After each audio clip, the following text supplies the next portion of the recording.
Xannies, Ads, Tussin, footballs, bars, roofies, Robo-tripping, blueberries, roaches, peaches, farmies.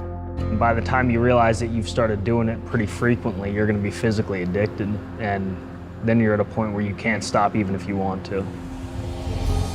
Every prescription drug has an effect on you. That's why doctors give them to people. Some people think that because drugs come from a doctor, they're safe. But taking them for recreational use to get high can be just as dangerous and addictive as taking street drugs. A pill can have a totally different reaction on you than the person it was prescribed for. So a drug that's okay for somebody else could be dangerous for you. Because of potential for abuse and addiction, the DEA puts many prescription drugs in the same category as opium and cocaine.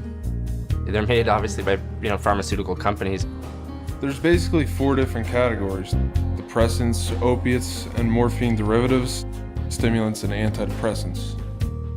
They come in capsules, tablets, and liquids. A lot of people think that taking a prescription medication is okay because it's not illegal. But the truth is that taking a prescription drug or giving a prescription drug is a form of using drugs or drug dealing.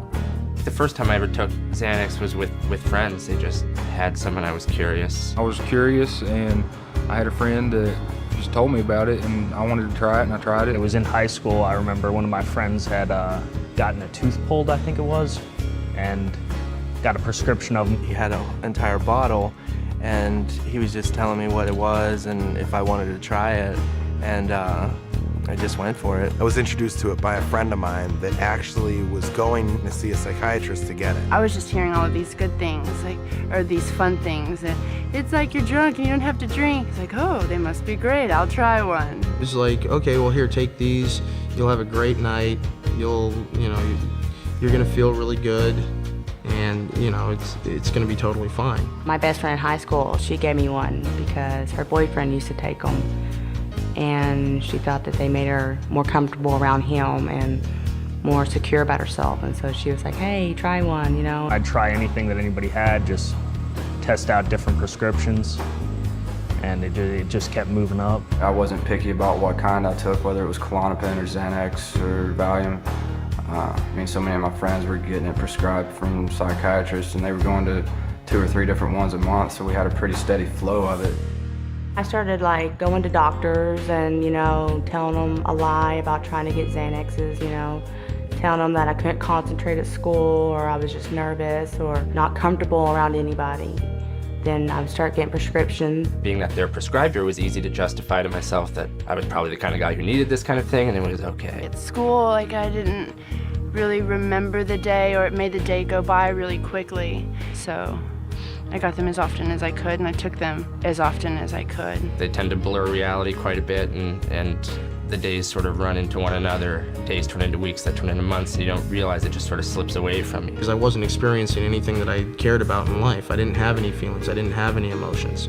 Kind of lulled myself into a false sense of security, feeling like I was getting away with stuff, even though I'd still have to deal with it when I came down. You're constantly high, so you're not yourself. You're not the person that anyone in your life knew you as. You're some stranger to them, and you're mean. I would steal from my mom, I would steal from my brother, I would act out at family functions, I'd make a fool of myself, I would embarrass them, I would tell them things that I didn't mean, be very hateful. And it got to the point where my family kicked me out of the house and weren't willing to have me around when I was taking it because of how violent I would get. Within 24 hours, you're starting to come down, and you crash off of it. Feeling like the worst case of the flu, can't move, can't think, just don't feel like yourself at all. Feel yourself starting to get depressed, being just less happy with everything around you. I was very depressed. My panic attacks and anxiety was at a very high point. I would be very emotional. I would start crying, angry. When you're in that position, when you're feeling really physically ill and you know that you can get rid of it, it can be gone in 20 minutes. It's just all too easy to reach over and grab some more. By the time somebody's been addicted for so long, they don't have enough strength left in them to actually try and do that, so it's just easier to stay high. I would black out, and you're like, okay, what happened for the last 2 days? You'd piece things together, and you couldn't remember it one bit, totally black. When I would black out, I was completely awake but I have no recollection of what happened. On my way home from the party, I got into 3 different car accidents because I was blacked out and I had no idea what I was doing. Got to my mom's house and the cops were coming. I knew they were coming. My only solution was my plan was to blow up my car in my mom's driveway. So I went out and I set my car on fire. I passed out at a party. I woke up. The next thing I knew, I was at a hospital, and my friend that I was at the party with told me what happened and said that I took about 20 Xanaxes that night. They called an ambulance, took me to the emergency room, and they had to pump my stomach. They thought I was trying to kill myself, but I was just trying to get high. I was drinking with the guy, and he kept on encouraging me to drink more, and I didn't understand. I just didn't really question it. I think I was 16. And then about a few hours later, I woke up in his bed and we were having sex, and I started crying and I pushed him off of me. I don't know how he thought that was okay. I don't know how I didn't say no. I don't remember, so I assume that I did, but maybe I didn't. Like you just don't know. When you use Rohypnol and you're forgetting everything, you have no idea what you really did. A guy that I used to know is on death row now in Arizona because he was on Rohypnol. He took a lot of them and ended up killing somebody. A buddy of mine continued to go in and out of the bathroom using Ritalin, and he managed to put himself in a state of unconsciousness and jump off a 6-story balcony, and when he hit the ground, he was immediately dead. I nodded out in a bedroom and woke up to find my friend. He was laid out on the floor. He had overdosed and passed away. He'd been laying there for 2 days. And my friend, this other girl, she was sitting in a chair right where I'd left her, slumped over, blue. I actually had to crawl over 2 dead friends to get out the door. Even when you come off of it, you're still cloudy in a way. Can't comprehend short-term memory loss. Things don't seem to be as clear in my mind. Things don't seem to connect as quickly in my mind. I don't remember any of the times that I was blacked out. Everything that I know from when I was blacked out comes from third party, so there's definitely chunks of my life that I'm missing, and I don't know that I'll ever get them back. There's weeks of time that I have no idea, what was going on.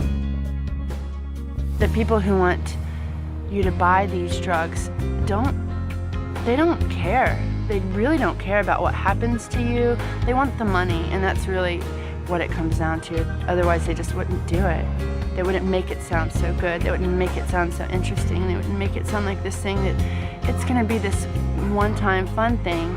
If I knew what the side effects and the consequences, and if I knew that I was going to be the way I was, there would be no way that I would have ever taken Xanaxes, because still to this day, I have a lot of regrets. The biggest danger of it is seriously the word of mouth. People talk about it and always talk good about it because they think it's okay, it's not going to hurt you.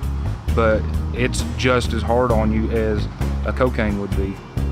Eventually it gets to where it grabs hold of you and sucks you in. Just because it's readily available, or just because you can get it from your doctor, or just because your mom has it in the medicine cabinet or whatever, doesn't make it okay, and it doesn't mean that it's safe. I remember when I was little, you got TV saying just say no. I'm like, okay, just say no, whatever. But nobody ever says this is gonna kill you. This is gonna take your life away. This is gonna make your family hate you. It's gonna make your girlfriend hate you. It's gonna make life a living hell. I probably would have listened to him.